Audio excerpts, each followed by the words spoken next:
Hey traders, Raghee here. Let's get a quick audio and video check-in for our charts and coffee with me. I hope everyone's doing well this November 30th and had a good Thanksgiving or at least long holiday weekend. So let's kick it off. We get back to work. Last week, let's face it, we got to phone it in a little bit because of the holiday. We weren't really looking for big time positions going into the holiday. Holiday affected volume, holiday affected volatility, lower probability for setups that usually work pretty darn well. I didn't do really any significant trading last week at all, including the day after Thanksgiving where, look, I was Black Friday shopping. That's isn't that a holiday? Don't you hate the way they've commercialized Black Friday? Today we're doing a little, by the way, so people said, hey, Rog, tell us what coffee you're drinking. And it is charts and coffee with Raghee. So this is actually barrel brand aged beans in a whiskey barrel. So this is an Irish cream coffee from the folks at Death Wish. So that's actually what we're rocking today with a little, with the pirate mug. Arg. So hope everyone had a good weekend. Let's get to it. I want to kick everything off with the economic calendar. And for that, gang, Forex Factory. Forex Factory.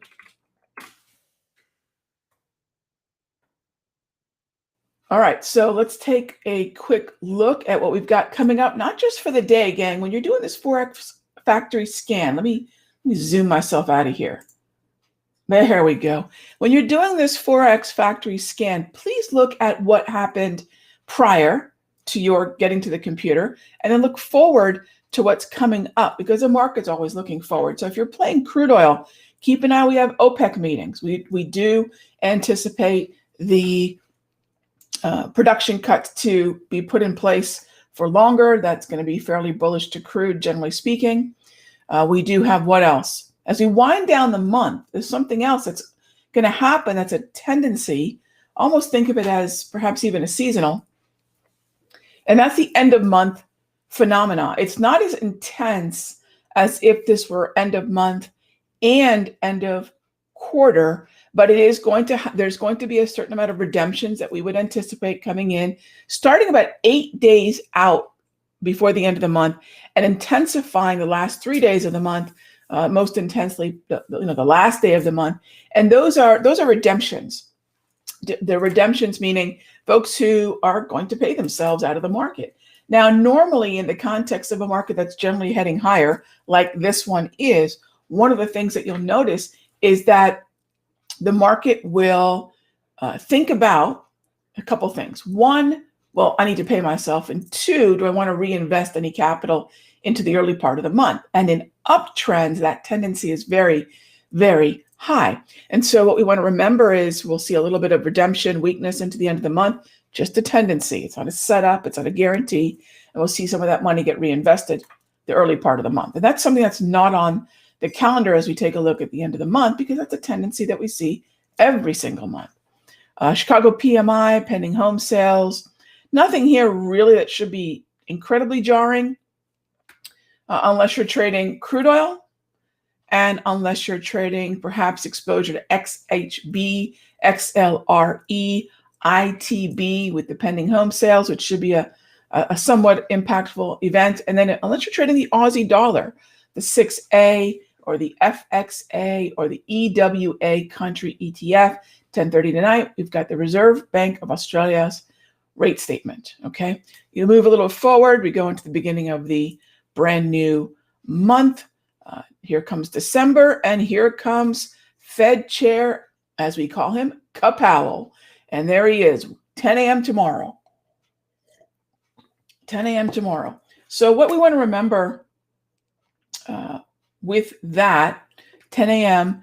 is, well, I generally speaking, even though this is the end of the month is a tendency. Powell is a little bit more of a setup, gang. So today I don't really want to be short. I'll be focusing on the lower end of ranges in my day trading. I'll be focusing on any kind of pullback that I can find on my watch list where I have bullish directional bias. And I'll look to get long, especially in front of Powell. We have ISM manufacturing coming up tomorrow as well. So 2 days of Powell, because gosh, why not just double the fun? So you can see there, due to testify for the CARES Act. That's Wednesday. And then tomorrow, again, so 2 days of CARES Act testimony. And then we roll into just typical first week of the month. Friday, boom, here comes non-farm payroll. So yes, even though we've rolled out of a holiday affected week, we're coming into a very intensely, well, you want to take a look at the calendar, influenced week. 2 days of Powell testimony followed up by non-farm. Heads up for some volatility. I don't want to be short, generally speaking, going into Jerome Powell. Okay. All right. So that kind of lays out the calendar for our economic events. Now, I get asked a lot about earnings. Look, at this point in the game, meaning in this point in the calendar, I'm not really interested in anything more than trying to avoid volatility events in earnings that are coming out this week. I'm actually planning ahead to January releases. So sure, we have CRM, and that's coming up tomorrow. It's Salesforce. Salesforce is important in a number of ETFs, and of course, heavy weighting in the Dow Industrial Average. So yes, that's going to be a volatility event, but I'm not looking to trade Salesforce. Okay, that was something that I should have thought of if we were going to do it, right? That's something we all should have prepared for, traded into 2 weeks ago, 4 weeks ago, 6 weeks ago. So think about it. I've got a 6-week window for, so if I'm looking at the way the window just truncates in front of earnings and the way volatility, implied volatility, vol crush increases going into earnings, I want nothing to do with an event that's coming up tomorrow. And that's also reflecting that I like to play these earnings events directionally. I'm not looking to collect premium on these things, but start looking out into the calendar, be aware of those high impact earnings events and how they're going to affect your ETFs, your indices, or even the positions you have in those stocks. All right, next question. We have the calendar covered, whether that be the data or whether now that be earnings. The next thing is, do we have gap psychology? That is a big no in the S&P. Notice that now the NASDAQ, by the way, gang, as of Friday's rally, low volume, holiday, doesn't matter. Our structure on the 8, 13, and 21 exponential moving averages have given us a double green now. Remember, the NASDAQ was sort of the laggard, the holdout, if you will, in terms of the 4 big indices or 3 big indices, however you want to look at the Dow, S&P, NAS, and Russell. Now we have double green across the board. And you can see here, double green, 8, 13, 21, and 34 period exponential moving averages. This is great because now this opens the door for me to be much more bullish in the NAS and then the NAS related stocks with a whole lot more conviction. So when I take a look at the QQQ or the holdings within the NQ, it's a whole lot easier to think about the tide moving higher than not. We weren't looking to short the NASDAQ. Let's be clear on that, but we simply didn't have the directional bias that we wanted. Most of the positions that I'm taking as a day trader in the futures room, in the simpler futures room, these are long positions. Day trading with directional bias off volume-derived support levels, volatility-derived support levels. We're looking for the market to go lower. We engage and look for the market to go higher. So I'm looking to engage to the long side pretty much exclusively.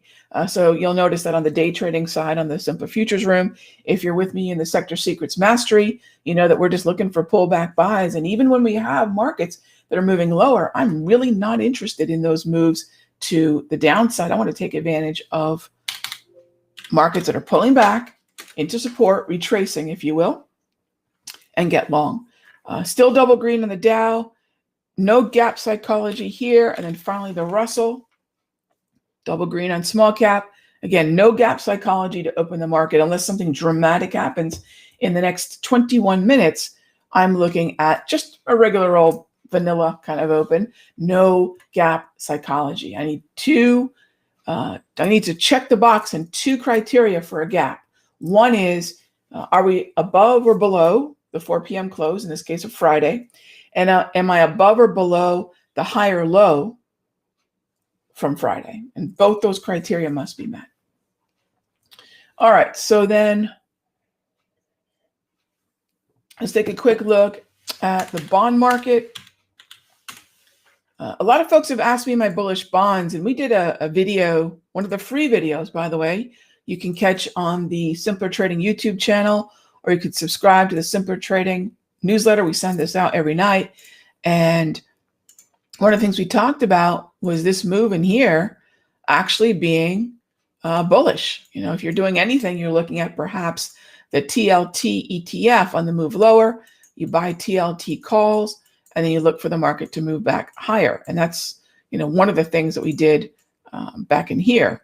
And, or at least, if nothing else, don't get short, right? So let's get the direction part right. Don't get short is the most important part of this. If you want to engage to the long side, fine, but please don't look at this and start to think, well, we're going to move lower. I think that's what a lot of traders did do, and, you know, have been unfortunately taking heat, right? If that's what they did.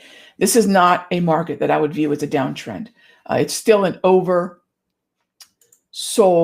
buy environment. And the reason I'm going to bring up gold next, it's not because I want to go on talking about gold for the next 20 minutes.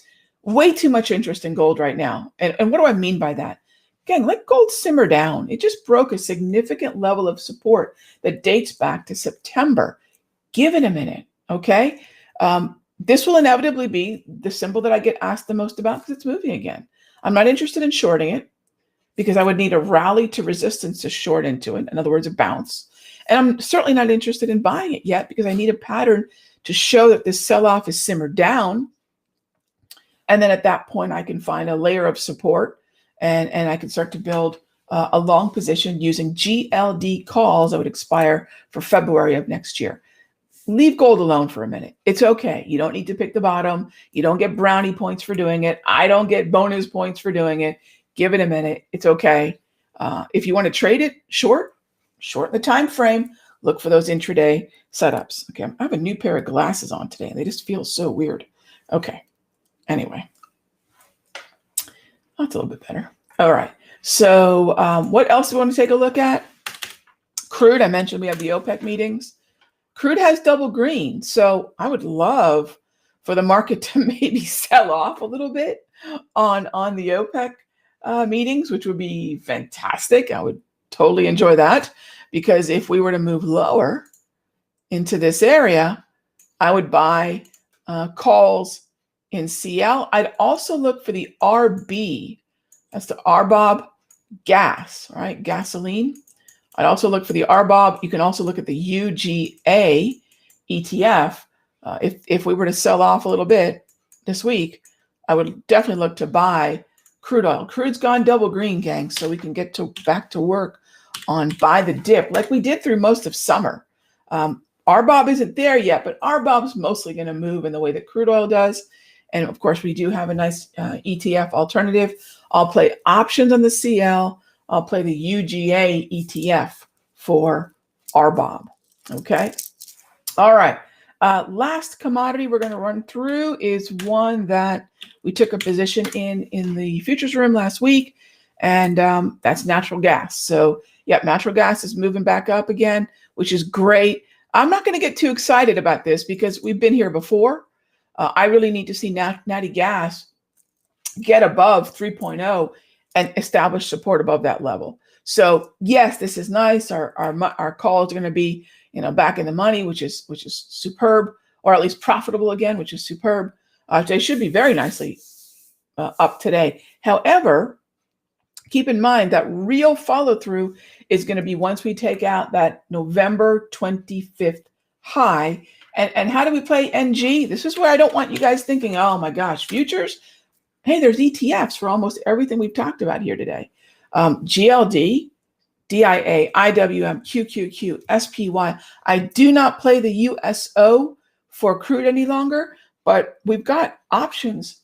You can play options on nearly every single symbol that I've talked about this morning. GLD for gold is a very popular one. UGA for gas, and then UNG for natural gas. So RBOB gas and natural gas. So don't underestimate the power of understanding what's happening on the commodity side of things, and then taking advantage of these liquid ETFs to take advantage of overnight positions without the initial margin capital requirement but the futures will sometimes, sometimes they're expensive.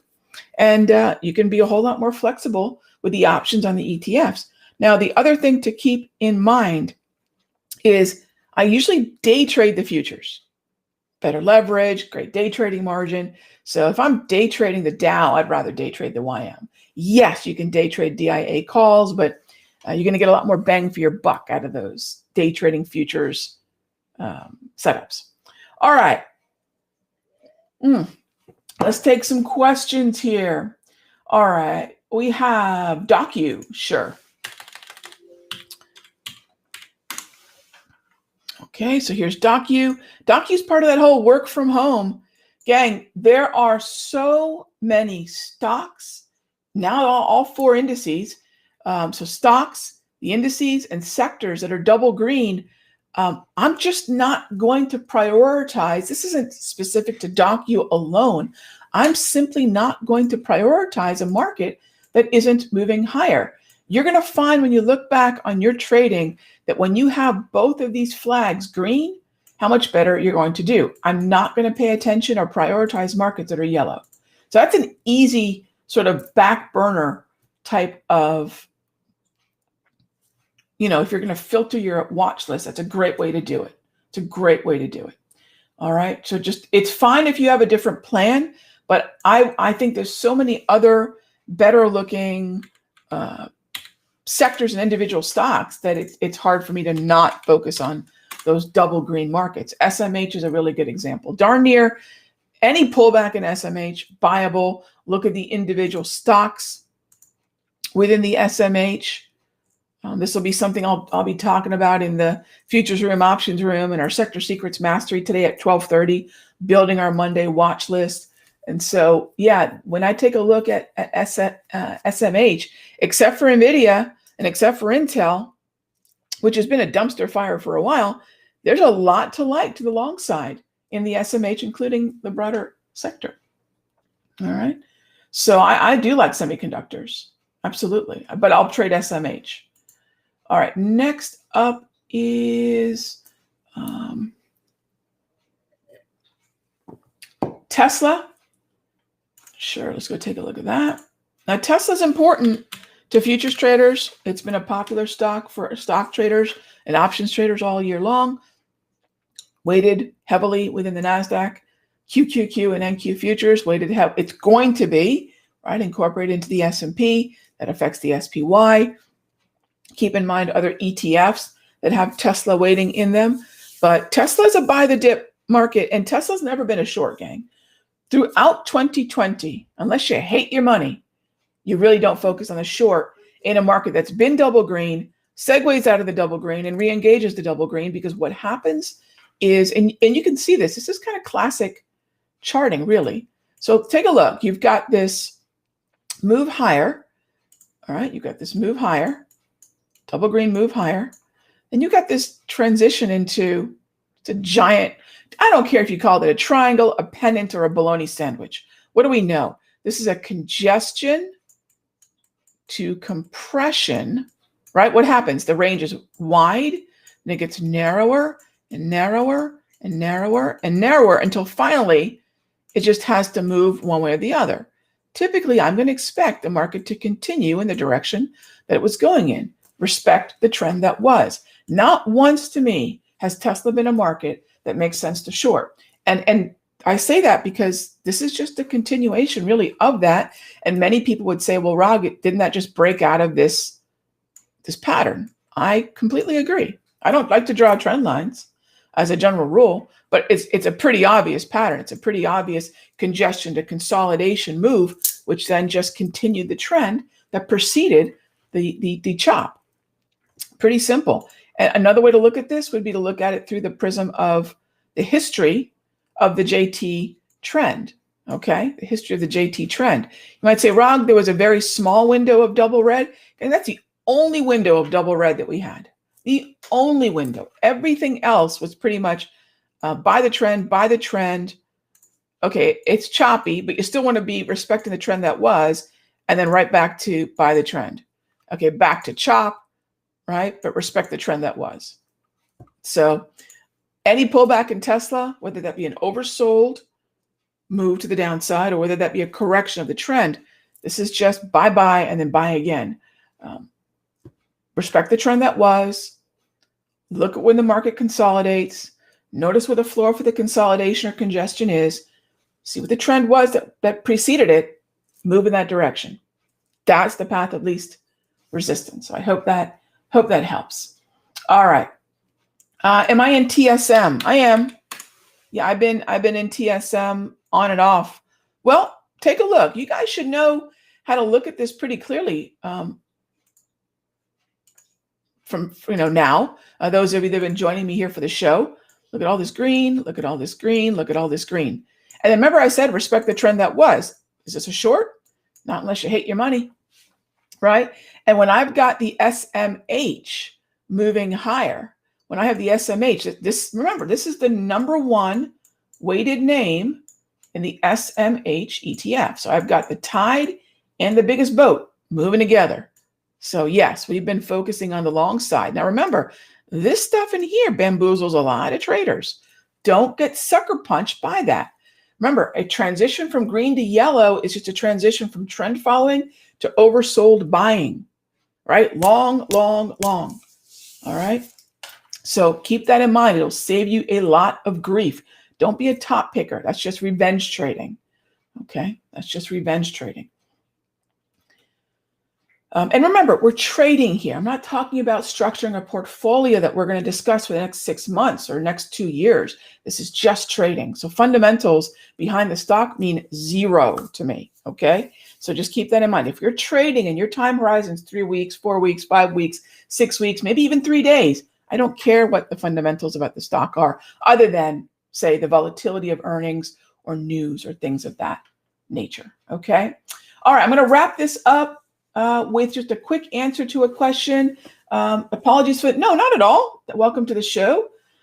What is the wave? The wave is a series of 3 moving averages. 3 moving averages. They're all exponential or EMAs. They're all set on the 34 period. There's one on the high, there's one on the close, there's one on the low. And by the way, if you head on over to, now don't type in www, but type in Raghee's Ultimate Toolkit.com. Raghee's Ultimate Toolkit.com. And there'll be a PDF that explains that for you there, David. All right, gang, I am out of time. In fact, I've been running over lately, and I want to knock that off so you guys can get over to your respective rooms, the futures room, the options room. I'll be heading over to the Sector Secrets Mastery room here in a little bit, as well as the futures room. So I will see you all, those of you that are part of the community over here at Simpler. I'll see you guys at noon 30. I'll see you guys at 12:30 for our Monday watch list building conversation. Thank you, as always, for joining me for our coffee and charts show. And we'll just keep making our way down our list of questions and symbols and prepare us for the morning of trading each day. All right, gang, I'll see you tomorrow. Be good to each other.